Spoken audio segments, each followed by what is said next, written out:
Welcome back, folks. My name is Tom, joined here by my co-commentator Anatoly.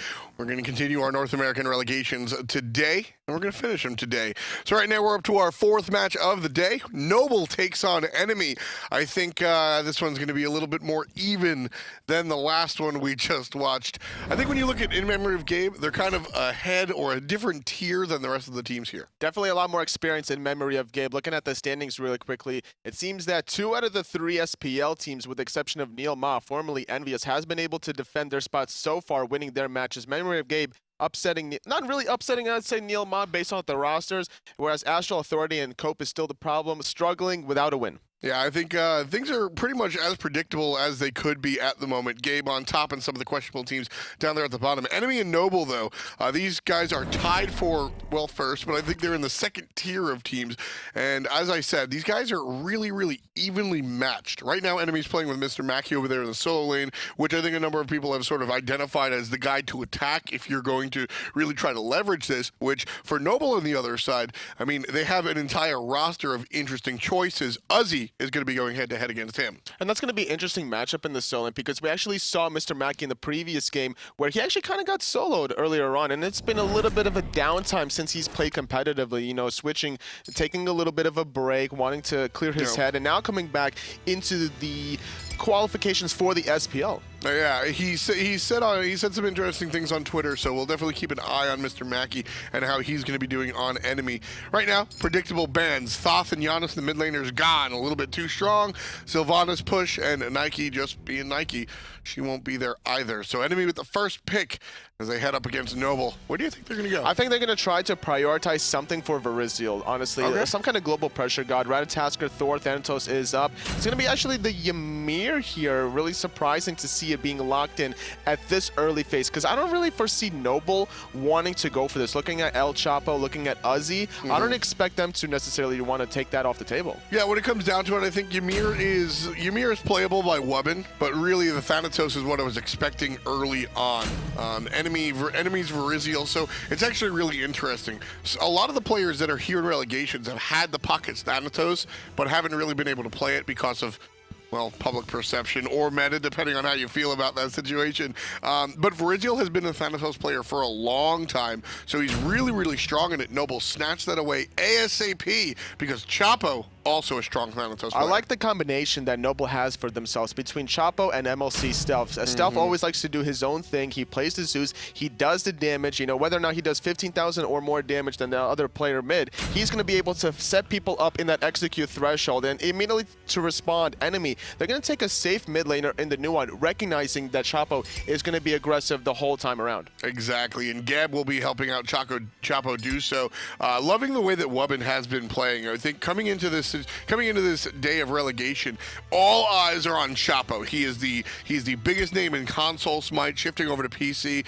which is a good thing for the rest of his team. MLC is making some changes. Uzzy, also a console player, almost no talk about the solo laner. All eyes are on Chapo. Wubbn, another one of these guys that have really floated on in the challenger scene, never really made it a successful time up to the SPL. Today he's looked really good on the gap. And it's going to be the Cupid locked in for Noble. We're going to see how they're going to make it being played with Wowy there. He's been doing some plays with the Cupid as well. We saw Cupid played by PandaCat earlier in the day, and he looked absolutely fantastic. Not only him, but also the selection of Cupid. A lot of area denial. Cupid and Zeus together, there was just a whole battlefield that you can't enter when those two players drop their ults. Very surprising to see Ratatoskr being let through. More prioritization to ban away the Hercules and the Vamana away from MrMakey, leaving tier left open, which is another very safe comfort pick in the solo lane. You can't really die once your power cleave comes online.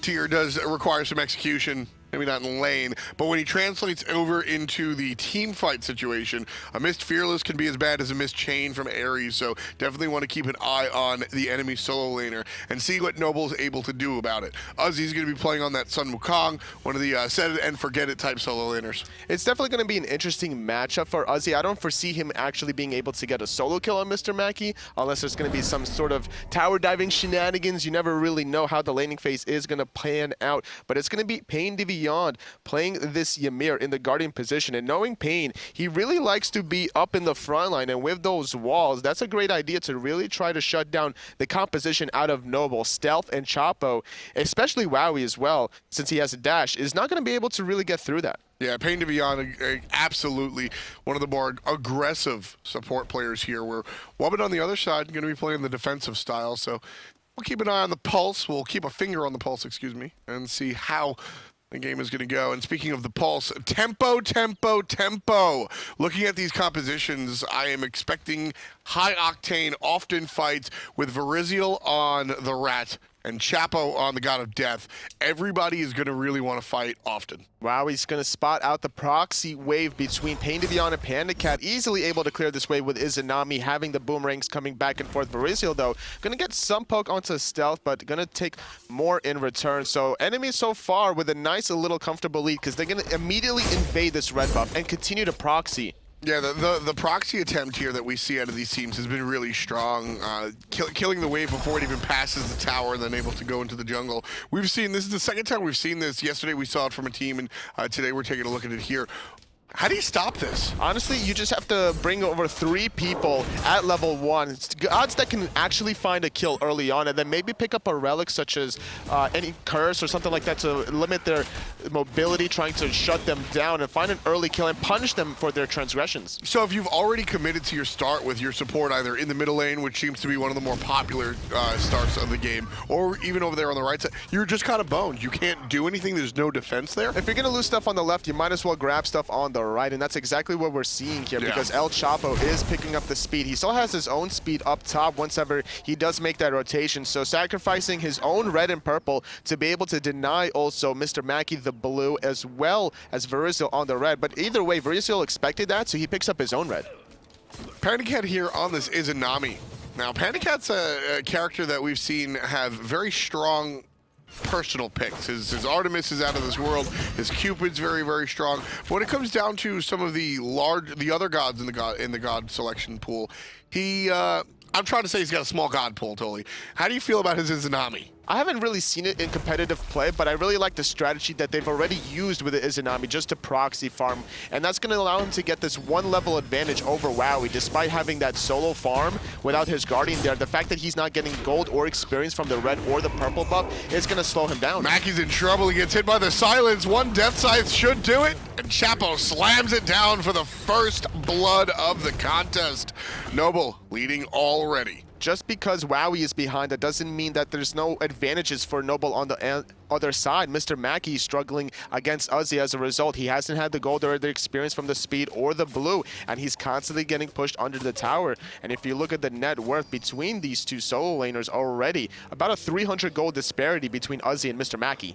Happy to see Chapo a little bit more accurate than he was earlier in the day. That first Thanatos game that we saw was, well, not the best. Left a lot of people in chat saying this is the Chapo that everybody's talking about. And it's actually interesting. Knowing El Chapo, and I mean, Aggro used to be on a team with him, and the console league, everybody talks a lot about Chapo. He sort of feeds off of this excitement. Everybody's all eyes on him.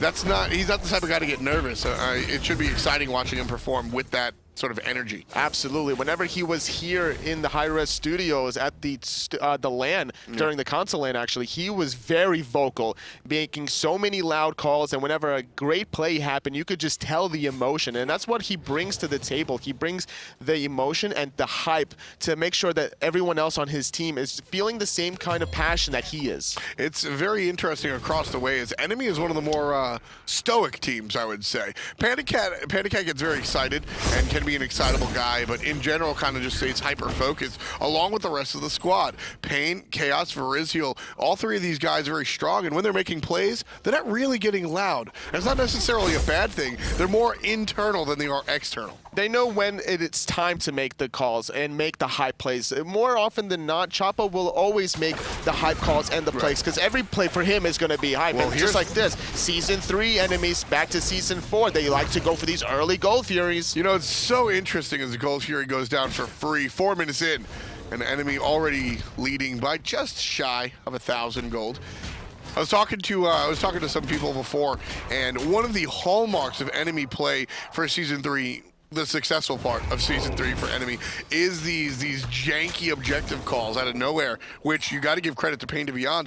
And I think it was Taco who said, look, you know, I don't know if it's really going to work in Season 4. Everybody knows you're expecting that of Enemy, but they're still able to pull it off. And they were able to pull it off in Season 3 because of the Hog meta. They've been able to really consistently do that, but now there's no execution for Hog to be able to steal away this Gold Fury. So as a result of all this pressure in the dual lane, despite not having Hog, they just have all the space control they need around the Gold Fury. By sacrificing stuff on the solo lane side, the Portal Demon doesn't spawn at 10 minutes, so you might as well take advantage of that opportunity to get a space advantage in the dual lane, get the early Gold Furies while you can, get at least 1 or 2, because at the 4-minute mark, it's going to respawn at 9 minutes, so you can get it again, and then get ready in case Noble tries to do the Portal Demon.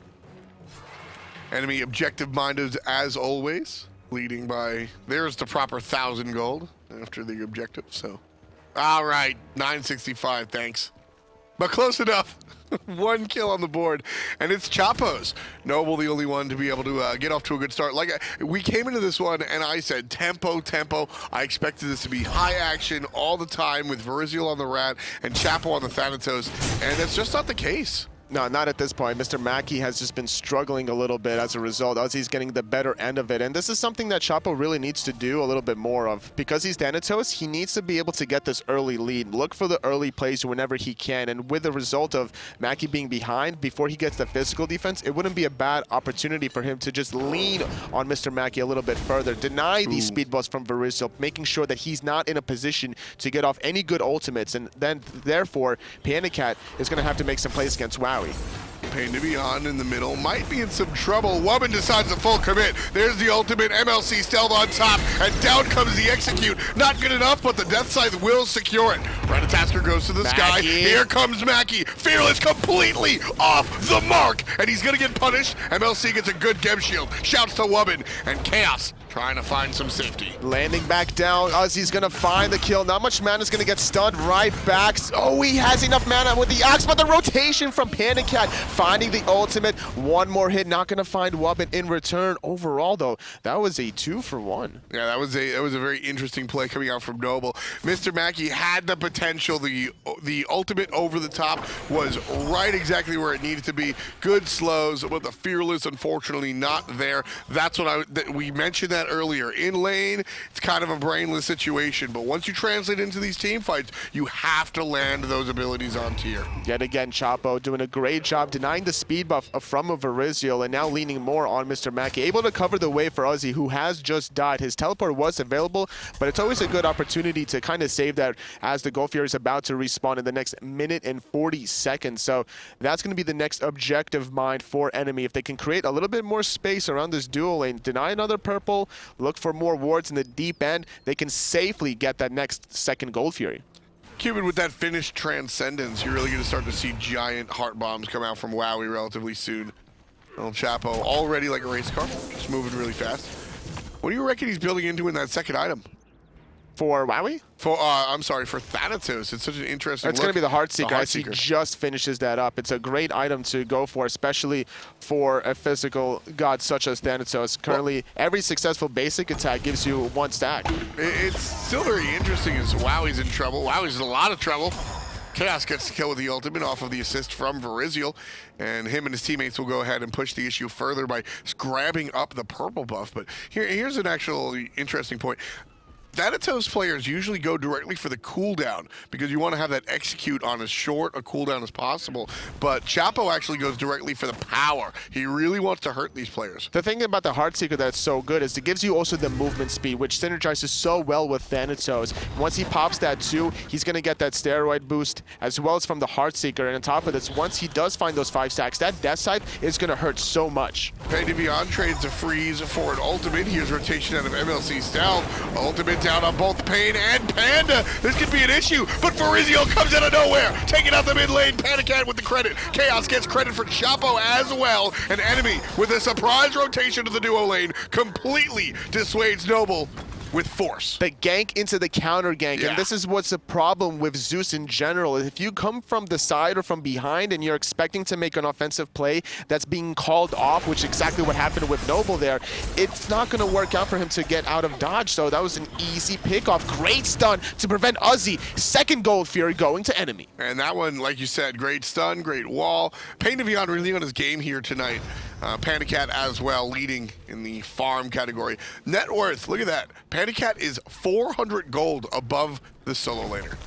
That's going to be really troublesome here. PandaCat's going to be doing a lot of damage as the game progresses with this red buff. Now, he can continue to be a big bully against Wowy, because right now, at this point in time, Transcendence is a really big investment in the early game, especially for a Cupid, where you don't necessarily have to go for the Transcendence, so the lifesteal is definitely going to favor PandaCat as his Devil Gloves has been complete. He's still looking for the stack, sitting at 29 at this point, but Cupid does have the hearts. Viriziel trying to defend his own buff, grabs it no problem. Viriziel going to be knocked up, and Sanctuary saves him. There's a fearless hit from Mackie into the power cleave. Viriziel still looking for it, jumps down, gets the knock up onto Chapo. Khaos hits him with the ultimate. Panda hits him with everything else, and PainDeViande gets the kill. And the top side, PandaCat though making the rotation. Mackie finds the double feelers, cleaning up stealth in the process. They're trying to find Wubbn, finds the last in here. Uzzy could be in trouble here, doesn't find the stun. PandaCat out of control. Absolutely out of control. You know, MrMakey gonna sit here and push Uzzy down. He's gone.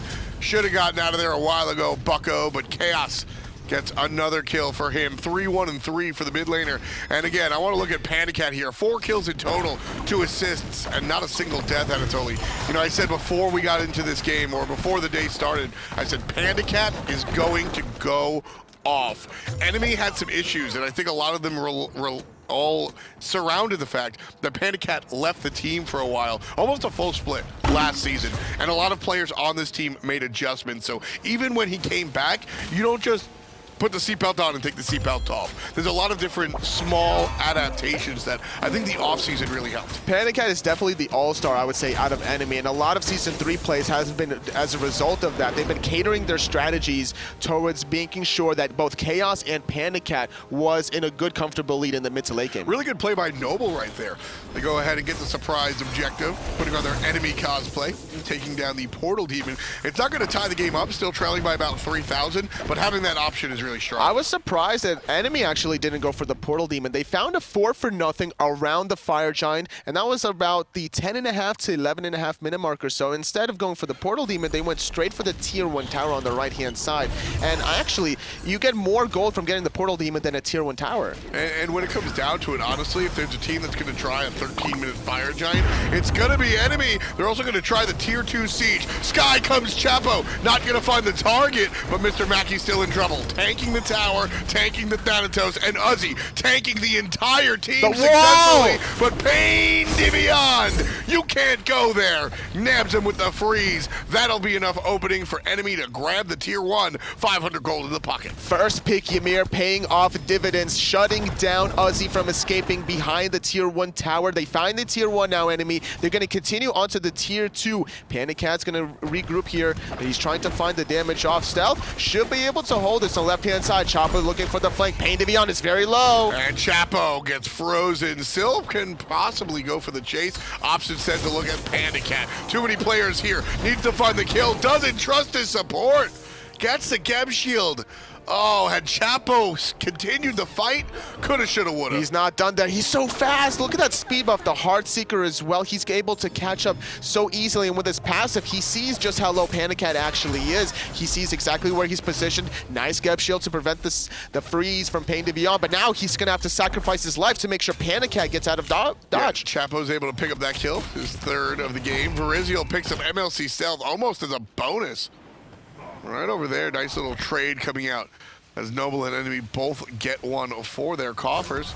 Stealth has been having a little bit of trouble this game so far. 0-3-2, a little bit uncharacteristic of the mid laner, trying to make it work now in Season 4 with the crew coming out of Noble. Electing to go for a really early Ethereal Staff. It's a pretty big investment here, but it's a good idea to actually go for this item because of the fact that you're trying to set up the damage to get Chapo somebody in Execute Threshold. Well, really what it comes down to, you know, I heard Ryan talk, or excuse me, Aggro talk about this earlier on, is that, you know, an item like that or a Soul Reaver, it's better to grab it a little bit later because obviously percentage of max HP is better the larger the health pools are. So getting this item a little bit early, I would question it if there wasn't as much health on it. Either way though, that 5% of your maximum health is still going to help in terms of getting somebody in that Execute Threshold for Chapo. See, I think what I'm trying to say, I think it's so much less about the passive at the moment and more about the survivability. MLC Stealth is 0-3-2 right now, Toli, and I don't think when it comes down to it, I don't think that he's playing terribly. It's the fact that enemies' composition can all just destroy Zeus. P.S. The third Gold Fury from enemy, two of which have been completely just okie doke. Surprise out of nowhere. I'm not personally surprised at all that enemy have been finding themselves 3 Gold Furies in a row so far this game like clockwork, almost immediately off of cooldown. Yeah. And then speaking back on towards MLC Stealth and his build, before back in Season 3, Season 2, he used to go for like a very defensive-minded build. Yeah, the Warlock Sash, sometimes even complementing that with the Ethereal Staff. It used to give a lot more health than it does now in Season 4, dropping down to only 200 health here. 200 for a mage is still an investment, you know, even with the changes. When it comes down to it, though, Zeus, the Z-Man, as Aggro would say, we've seen builds on this character that are completely defensive plus a Soul Reaver. This guy you can build just pure defense and still be all right in the long run. So I'm not too concerned about the build as we're kind of dissecting it for MLC. He's 0-3-2 at 15 minutes. I'm not concerned about my Zeus being 0-3-2 in all honesty. No, not at this point, especially when Chapo is doing a good job in terms of finding the kills. But the thing is, these objectives is more important than the kills because it's actually enemy leading in both of the objective and the kill count. PandaCat has been doing a good job. Khaos has been doing a great job as well, making sure that he's putting himself in a position where he's not in trouble. And give credit to where credit is due because every single time, MrMakey's not afraid to go in, and PainDeViande is always looking to protect those squishies in the backline. Yeah, like I said before, there's been a lot said about MrMakey over here and his ability, and we've seen a lot of missed spells and missed fearlesses. But at the end of the day, sometimes your soul laner just needs to be the body, and the important thing that you need to have is the decision making to go in. And at the end of the day, MrMakey, he's a coach by trade. I would say even more so than a solo laner. He's coached the old Barracuda Cloud9 once upon a time, and some other teams along the way, and so he has the mindset of when to go in. And right now, I think that's all enemy needs. And speaking of which, he actually baited out the teleport on the right-hand side, which is going to allow Verizial to start a team fight on the left, spotting out El Chapo, but not wanting to dive the Tier 2 tower quite yet. It is going to be a 5-on-4 advantage up until Uzzy makes that rotation. Yeah, you really don't want to dive the tower with Chapo there in the wings. Ooh. That Thanatos is so fast. Honestly, like the delay time between the freeze and how fast El Chapo is moving makes it so difficult to land it here. MrMakey zoning out Chapo and Uzzy to allow for a little bit of a tower siege there. The Tier 2 tower already less than 50% health here. Yeah, it's going to be a problem here, and the Oracle's just going to add insult to injury. 7,000 gold in the lead is enemy very, very quickly, almost without a sound. Already enemy trying to continue looking for more plays. They feel very confident heading past the 7,000 gold mark. They're 17.5 minutes in. This is the time where they're about to go into the Portal Demon. PandaCat is absolutely melting it. Khaos is here as well. Nobody from Noble here to contest this objective. Chapo's the only one here. He's the only one that knows, but what is a single Thanatos going to do? With that said, he is really fast. And, you know, I want to go into the build one more time because it's just so different. I'm speaking more about items in this game than I have, I think, for the entirety of Season 3, because his approach to Thanatos is so different than what we're used to seeing. If you're newer to the league, basically Thanatos is a character that leans on his CDR and his execute late game to really achieve success, and you kind of usually see this tanky build. Almost all Thanatos is built like a tank, full CDR, and execute on cooldown. Here, it's pure power. Heartseeker, Stone Cutting Sword, into some penetration. Chapo wants to kill people in 1 or 2 shots. And that's not a bad idea, because sometimes we'll see Thanatos go for movement speed in the form of Shield of Regrowth, electing to try to hope to land those death sizes, but instead, now you're combining the physical power with the movement speed anyway, and it's not going to be as fast as Shield of Regrowth, but it's still going to be a combined 20% movement speed between that Heartseeker, between that Stone Cutting Sword anyway, which is, you know, half as effective as a Shield of Regrowth proc, but it's still going to be very consistent because it's up at all times. So the Shield of Regrowth, I'm actually okay with the Shield of Regrowth not being purchased. I think that's the decision between tanky or not tanky, even though I think it's the hybrid item. If Chapo does elect to build one defensive item later on, I would like it to be a regrowth depending on the CDR situation. But where's the Hydra's Lament? He's got these items all built on basic attacks. Very surprised not to see a Hydra's. Not surprised to see a Fire Giant attempt right here. Enemy in the lead by 10,000 easy. And they're going to pick up this objective just as easily unless Wubbn can sneak his way in. Absolutely not. Freeze onto the support. Big damage coming out of Izanami, but there's the ultimate out of Pain. Bringing down Wubbn before he even lets it rip. Khaos gets 2 with the ultimate. Double kill for the mid laner. Chapo in trouble on the right side. The young rat gets the kill as well. Bad luck 13 on the scoreboard. An enemy not done yet. Uzzy going up into the clouds there. Verizil is going to want to try to knock him up, or he's going to go straight onto Stealth, trying to find another kill. They found 3. They're going to find 4. Ooh. It's only Uzzy left alive. He's going to be fine. It's going to be a tier 2 tower gone again, and now enemy with a convincing 13,000 goal lead, going for their first Phoenix of the game. I want to see him go for 2 birds. I've got my eye on the respawn timers totally, and I agree that the second bird is going to be risky. What if they I want to see enemy go for What it. if they end after killing Uzzy here? That could be another potential. The respawn timers are a little low here, considering Chapo and Wowy have just respawned, so instead playing it very safe, going for that second Phoenix. All the towers are off the table, so that Titan is very vulnerable, but it's still not a point in time where enemy can really close this one out yet, because they don't have their 5th or 6th items complete quite yet. Exactly. I think if enemy were able to, I think if we saw an overextension from El Chapo and they were able to erase the Thanatos, I think then we see enemy go for something reckless like the end of the game. But because there's 4 players up, it just can't happen. 21 on the clock.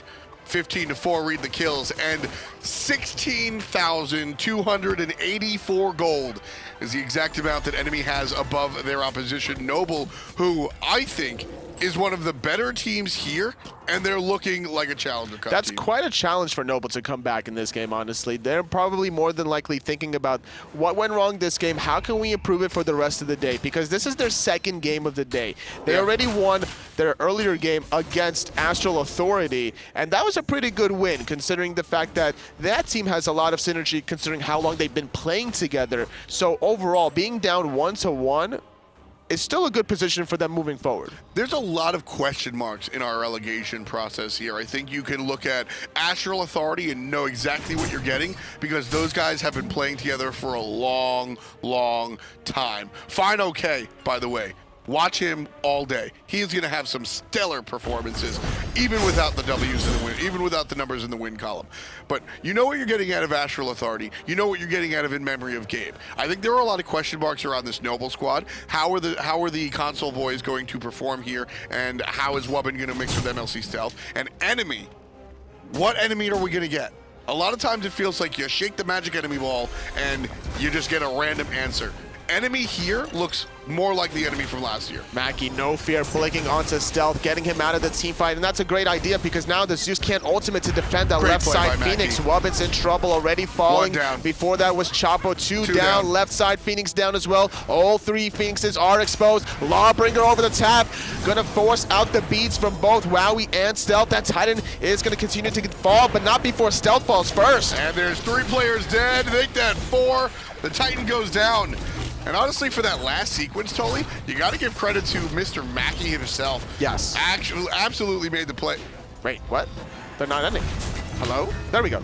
Panda do They it. did Thank you very much. 19-5, 23 on the clock. Enemy leading by a ton of gold. This one, like I said, they made this one look easy, and Noble is not an easy team to beat. They basically got out-strategized. Enemy did a great job focusing the duo lane. making sure PandaCat got ahead, making sure that the goal fears that enemy have been so used to in the early game continued from Season 3 on to Season 4. All 3 goal fears, 4 minute, 9 minute, 14 minutes, all by enemy. Exactly, and when it comes down to it, that's the classic style of enemy. And adding to the classic style of enemy is PandaCat and Khaos being the heavy lifters here on the team. Brazil has always traditionally been the setup man alongside the solo winner, once upon a time Marauder, now MrMakey, but Khaos and PandaCat bringing the business. This is kind of what you expect out of enemy. It was just great rotations from PandaCat in the early game. Once around the level 12 mark, he's been controlling the lane so hard, and Khaos finding so many easy cleanup kills with that ultimate. This is the team fight where Stealth kind of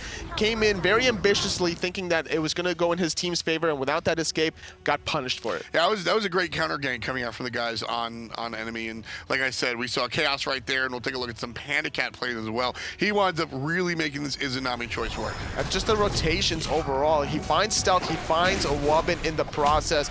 This is not something that we're normally used to seeing out of Hunters for the most part. Normally they like to sit in the lane, look for the power spike items, and make sure that they find the kills in their laning phase instead of going for these rotations, but not enemy, not PandaCat. Not PandaCat at all. This has been his go-to. Here's the other angle that we get to see on the counter game. MLC just gets completely surprised. Good effort coming out from Chapo out of the sky, but just not enough. And I think that kind of was the story of Noble here. It was just pretty much too much to handle, honestly. So, impressive performance coming out of enemy. I want to ask you this before we move on to the next game, which is Astral Authority.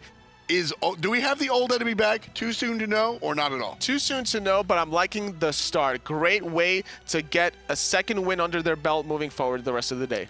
Our next